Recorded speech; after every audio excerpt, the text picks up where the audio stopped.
you most certainly have enriched my life and my children's lives. And I think about having, you come and stay with the kids when, 6 of us went to Vegas. We went across the United States, and I was able to go and not worry at all. I mean, I don't know too many parents who can say that they can leave their kids with someone and be able to just be able to be. Yeah. And my kids never called me either, which did make me a little sad. And I do think thereafter they kept asking when we were going to go out of town so that you could come and stay the weekend. And I was like, oh, yeah, yes, absolutely. But that's what you want for your kids, to feel, they felt as safe and secure with you as I did, and then I couldn't have asked for anything better when you chose to come back to North Carolina. And I really never thought you would take us up on our offer to come and stay with us. And, both Paul and I, it was such a blessing. And it was also at a really difficult time, particularly for Jacob, as you know. So to have a young person in the house that served as a wonderful role model, both for Abigail and Jacob, it helped us. It was what we needed. So I hope you know that as much as you felt like when, I came into your life, I was what you needed. And you've definitely been a part of my life, and at times where I most certainly needed you. I know. It makes me so happy to hear, because it really is when I was thinking about this, because I was looking at the questions and everything and what we were talking about. And one of the questions was what is your favorite memory? And I think it was one of those things that when I look back on our time, of me living with you, I lived for our moments of just sitting on the couch, just after every single work day. Because when I chose to come back to North Carolina, so again, I graduated Elon, and I really thought I was going to go back to Connecticut. I did. I really, because I was my siblings were still my sister, there's almost 11-year age gap. So I was okay, I'll just go back to Connecticut, figure out, this is when I still thought I was going to PA school too. But then when I got offered the job at Children's Home Study, and you did offer, you're anytime you want to stay here. And so the first time I came to North Carolina, it was for a few days, I think. And it was when I had to be in person or something, because I was mostly remote. So I came in person, and I stayed with y'all for a few days. And then my job required me to be in person or just present in North Carolina more and more. And I felt myself drawn to North Carolina more and more, because I think it was one of those things where Elon was some of the hardest and most difficult years of my life. But it also, it did feel like I had a support system here. And I owe that so much to you, because I literally sent a text to my mom this morning, and I was how crazy, I'm not joking. I sent a picture. I was walking into my city with my outfit, and I was how crazy is it? Little Maddie would not believe that I'm here. I'm 12 hours from home, and I feel okay being here, because I know I have a support system here, and I'm in the city walking through the streets, and I have a big girl job. And it's one of those things where I genuinely didn't think I was ever going to be able to be far from home and be okay being far from home. I was that kid in high school that everyone's Maddie's going to go to UConn, which is the state school, right, and one of the best schools in Connecticut. She's going to go to UConn, so she's close to her siblings and everything like that. And I made a life for myself here. And a big part of that is those conversations on the couch. You were one of the people who made me who I am. And I think one of the things that people always think about chosen family that's funny is family is so important. I mean, I'm from an Italian family. Family is important, but I think it's equally as important a parts in your journey that you find people that they feel like home. And that was the biggest thing. When I met you and we formed that friendship, and then that bond, and it became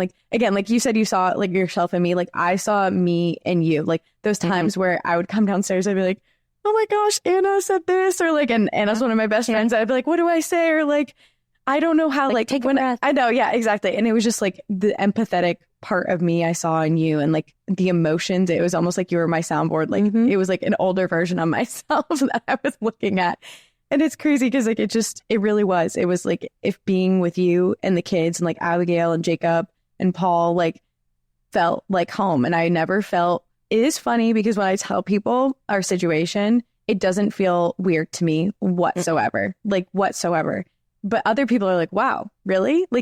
She was your professor at Elon, and then you guys, you lived with her?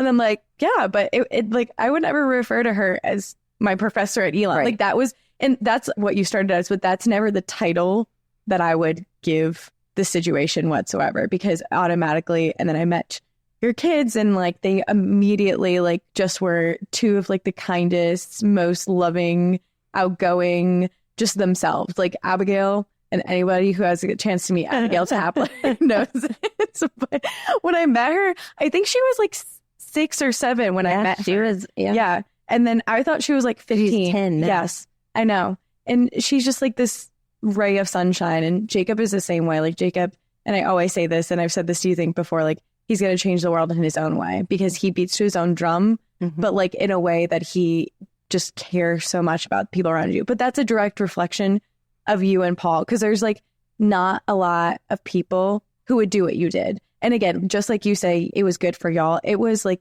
again, it changed my life. If I had not, and I always say this, if I hadn't stayed in North Carolina, my life would not have turned out this way. And my partner now, like John, like I would not have met him. And things happen for a reason. I know they do. And it's so funny because I credit you too for John and I's relationship in a lot of the sense, because you were in a time in my life where I really needed somebody to be there when I was going through some things in my personal life and in my familial life. Like you really grounded me. And when I was dating people that I probably shouldn't have been dating, but again, that's part of life. You kind of part of life. Yeah. And you needed to know that it was part of life. Yes. But that's the thing. You never made me feel stupid for being not in the right place. Like I was in the right place on my journey, but you never made me feel bad or smaller or anything for figuring it out at my own pace. Because again, us empaths sometimes give people in situations more chances than they deserve. And I think it's powerful to have somebody that's like, no, it's okay to be where you are and to figure it out. It is. John and I's first date, because again, I did not want to go on our first date. I don't know if you remember this, because we were visiting Jen, your best friend. Right. And Tara and you and Jen were like, what are you doing? Because I was like, no, it's okay. Like, we're fine. I'm not going to go on a date. Like, it's Super Bowl Sunday. We're going to go home and we're going to hang out and do all that. You're like, no, you're going to go. Yeah. And you're like, but that's the thing. You pushed me to do the things I was scared to do, but you knew that were good for me. And I think that's the definition of a mom. Like, you knew what was best for me before I knew what was best for me. And I think how many people can say that I had my own mom, but then I had you too. Like, I was so lucky that I had 2 mother figures that completely always met me where I was at and loved me regardless. And I think the funny thing is, and I always say this, and I think I wrote this in a card I wrote to you and Paul, like, chosen family, you didn't have to love me. Like, you didn't have to be there for my shortcomings and for all the things in between, but you chose to love me. And I think that is one of the most powerful things ever, when you have that family that you're like, they're not biologically related to you. They don't have to be here for you, but you want it to be. I don't think there's enough thank yous in the world for that kind of love, like, at all. Thank you for listening to the story from the Institute for Family Shine On North Carolina campaign. Hear the full story and discover how you can share your own by visiting our website at shineonnorthcarolina.com.